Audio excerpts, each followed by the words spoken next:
A subway station is a door. That is all it really is. A way for the city above to get down to the trains and a way for the trains to let the city back out.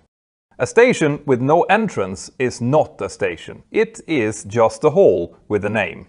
So, when I found a station on my map that had no stairs, no doors, no way in or out at all, I sat in that control room a long time and asked myself who exactly was getting off the train there every night. I worked transit control for 11 years. A windowless room under the city, a wall of track diagrams and camera feeds, watching the network breathe through the night. Most control desks were busy desks. The central lines, the interchanges, places where something was always happening. But the desk nobody on the roster wanted was the one that covered the old Eastern Branch. A long, quiet spur of line that ran out under the oldest part of the city. Half its stations barely used after dark. My shift supervisor told me the Eastern Branch desk had been hard to crew for almost a year. Operators would take it work a week or two and then ask to be moved to a central desk, somewhere with traffic, somewhere with noise. He said it like it was a joke about people who could not sit with quiet. He laughed when he said it, but he looked at the diagram board while he laughed, not at me. I needed the night premium, and I had always liked a quiet desk. So I said I would take the Eastern Branch. He looked relieved in a way I noticed, and then chose not to think about. The job was simple. Watch the track diagram, watch the platform feeds. If a train ran late, log it. If a signal faulted, call it in. If anything looked wrong on a platform, raise it. That was all. At night, the Eastern Branch ran one train an hour end to end and back. I remember thinking it was the easiest desk in the building. For the first 3 weeks, the desk was exactly what I had been promised. Quiet. I learned the Eastern Branch the way you learn a long corridor. I knew the order of the stations down the line. I knew which platform feeds had a flickering lamp. I knew the night train took 51 minutes to run the branch end to end, and I trusted the diagram board. You learn too. Every station on that branch was a small lit marker. And beside the board I kept the printed network map, the official one, every station named, every entrance marked. The board and the map always agreed. The night train agreed too. One train an hour, stopping at each station down the line. Doors open, doors closed, on to the next. I watched it cross the diagram marker by marker, steady as a clock hand. By the end of the 3rd week, I could have watched that branch half asleep. And there were shifts I came close. Then came the 4th week, and the station with no name, I knew. It was a Wednesday. Just after 1 in the morning, I was watching the night train work its way down the Eastern Branch. Marker to marker, the way I had 100 times, and between 2 stations I knew well. A long dark run, the train crossing the gap. The diagram board did something it had never done. A station marker lit up, where there was no station. Between the 2 I knew, on that long dark stretch.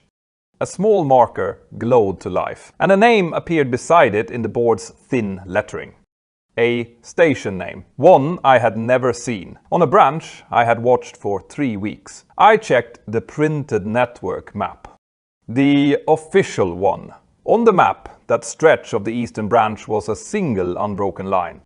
Between the 2 stations, I knew. No station between them. No marker, no name. Just tunnel. And on the diagram board, the moving dot of the night train. Slowed as it reached the new marker. And it stopped. At a station that was not on the map. So I pulled up the platform camera for it. Every station has a platform feed. I did not expect this one to have anything. I expected a dead channel, a black screen. But there was a feed, and it showed a platform. An old one, narrow, tiled, lit a dim yellow. The night train stood at it, doors open, and down the length of that platform. There was no exit, no stairs, no escalator, no passage, no archway, no door. Just tiled wall. curving away at both ends into the dark of the tunnel. A platform you could only ever reach by being on the train. I told myself the simple things first. A disused station. The old branch was full of them. Stations closed decades back, sealed up, their entrances bricked over. That was all this was. An abandoned platform, its exits long since walled shut. So I watched the feed to see the train pull out of the dead station and move on. The train did not pull out.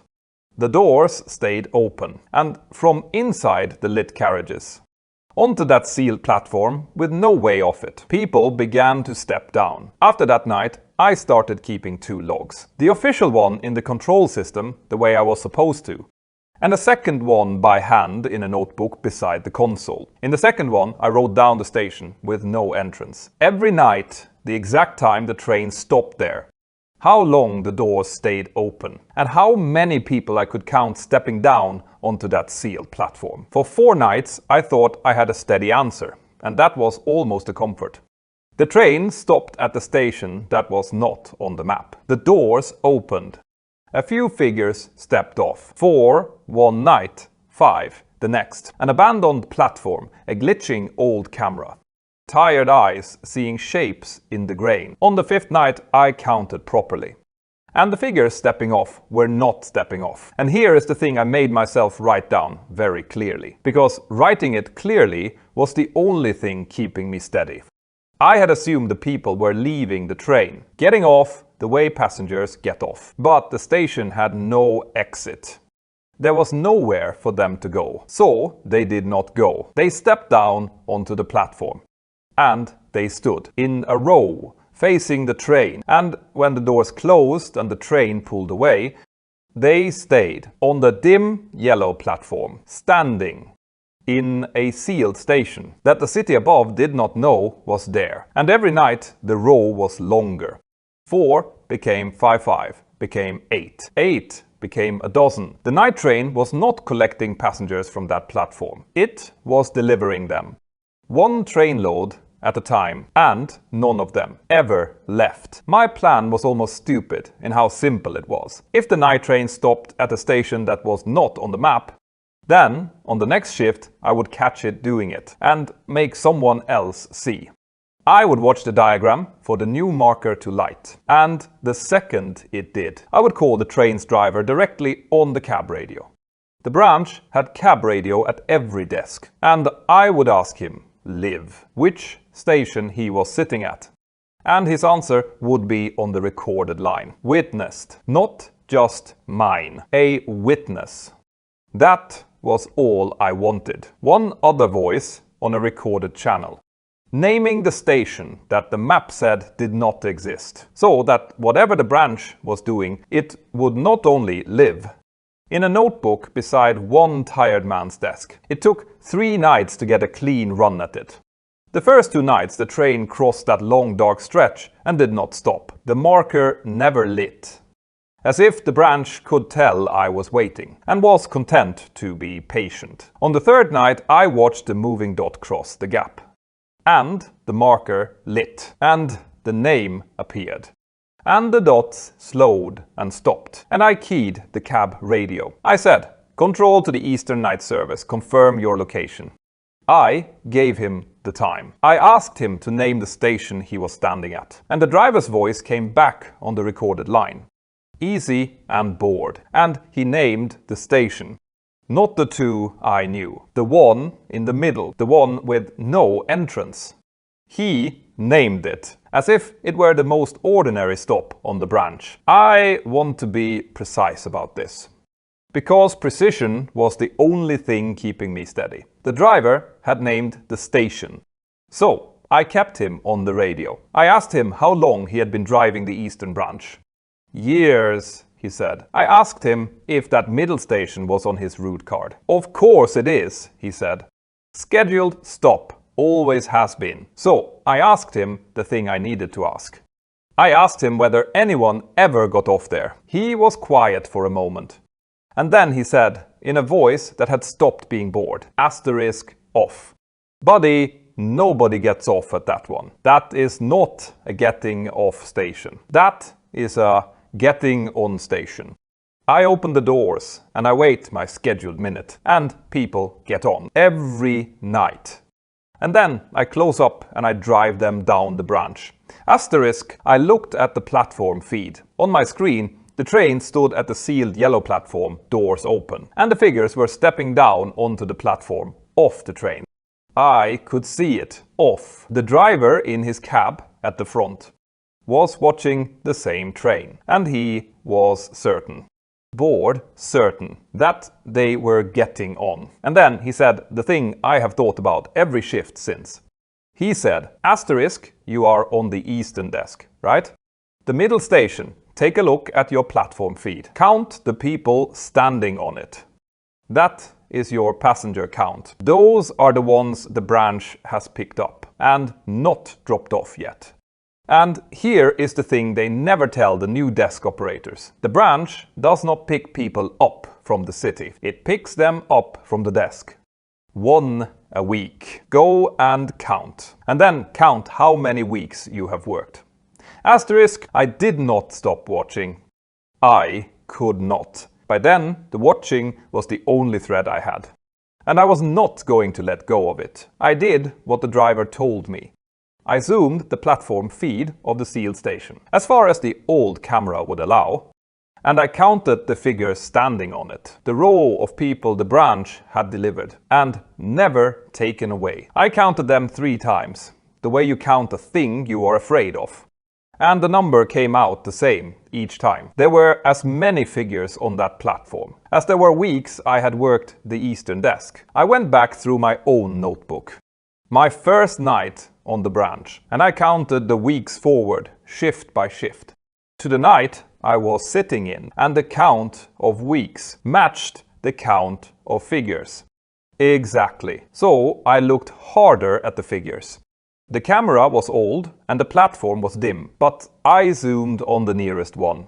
The figure at the head of the row, the one who had been standing there longest. It was a man in a plain dark shirt with a lanyard at the collar. An operator's lanyard. And past him the next figure. Also a lanyard. And the next. The whole row, the whole sealed platform. Every figure the branch had ever delivered there. They were operators. Eastern desk operators. 1 for every week the desk had been worked. The men and women who had taken the quiet desk before me worked it a week or 2 and asked to be moved to a central desk, and had never, I understood now, been moved anywhere at all. I should have walked out of that control room.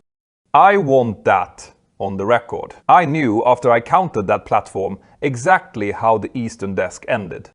And instead I did the worst possible thing. I went down to ride the branch. I had it worked out in my head. The driver had said the branch picks people up from the desk, from the operator. But I would not be at the desk. I would be on the train. A passenger, an ordinary rider. And a passenger is not the desk. I thought if I rode the night train through that middle station myself, in person, then I would see it was just a sealed old platform, and the figures were just grain, and the branch would have no desk to pick from, because I had got up and left the desk empty, so I rode it. I caught the night train at the start of the eastern branch, and I sat in a lit carriage. As it worked its way down the line, station to station, doors open, doors closed, and then it reached the long dark stretch. And the train slowed, and it stopped, and the doors opened onto a narrow tiled platform, dim and yellow, with no stairs and no exit anywhere along it, and the carriage I was sitting in, which had been empty but for me, was suddenly not empty. The figures from the platform were stepping up into it, onto the train, lanyards at their collars, filling the seats around me, quiet, ordinary, the way tired people fill a late train. And one of them sat down beside me. An operator, a lanyard at his collar, a kind, exhausted face. And he looked at the open doors and the dim platform. And he said, gently, the thing I have thought about every night since. He said, asterisk, you thought leaving the desk would save you. We all thought that is why we are all on the train. The branch does not pick up the operator who sits at the desk. It picks up the operator who finally understands and gets up and comes down here to see for himself. This is the train you catch. By working out what the train is, asterisk, I did one thing before the doors of that train closed. One thing only. I need to tell you what it was. The operator beside me had told me how the branch chose. It does not take the operator who sits at the desk. It does not take the operator who runs away. It takes the operator who works it out and comes down to look, the one who understands. Understanding was the ticket. I had bought mine the moment I stepped onto the train. But the operator had told me one more thing without meaning to, in the way he said it. Asterisk, this is the train you catch by working out what the train is. Asterisk, the train, not the platform. The sealed station was never the trap. The train was. The platform is only where it keeps what it has caught. So I did not wait for the doors to close, while they were still open, while the last figures were still stepping up off the platform. I stood up and I stepped down, out of the carriage, onto the sealed yellow platform, off the train. The operator beside me did not try to stop me. He only watched with that tired, kind face, and he said very quietly, asterisk, that is new. Asterisk, the doors closed. The night train pulled away down the branch, with all of them aboard. Every operator the Eastern desk had ever caught, riding the train forever. And I was left standing on the dim platform of a station with no entrance, no stairs, no way out. But the branch had wanted me on the train, and I am not on the train. So it does not have me, not the way it has the others. I am only standing on a platform, and a man standing still on a platform is not caught. He is just waiting, and I can wait far longer than a train can keep its doors open. So here is what I will leave you with. A station is a door, and a network map shows you all the doors. And you should believe the map. Right up until the night, a marker lights where the map shows none. Because some stations are not doors. Some stations are pockets. Places a line keeps things that it has taken from the people who run it. And the train that stops there is not serving the city. It is collecting. So if you ever watch a quiet branch, and a station you have never seen lights up on your board, do not call it a glitch. And whatever you do, do not go down to ride the line and see it for yourself, because that is the ticket. Working it out is the ticket. The branch is not waiting for the operator who ignores it. It is waiting for the one who understands and steps aboard to be sure. If you ever find yourself on that train, get off before the doors close. Stand still on the platform and let it leave without you. Because the train has been counting too. And it would so much rather you were riding than waiting. Sleep well. If this kept you watching, subscribe. There are other lines and other stations, and not all of them have a way out.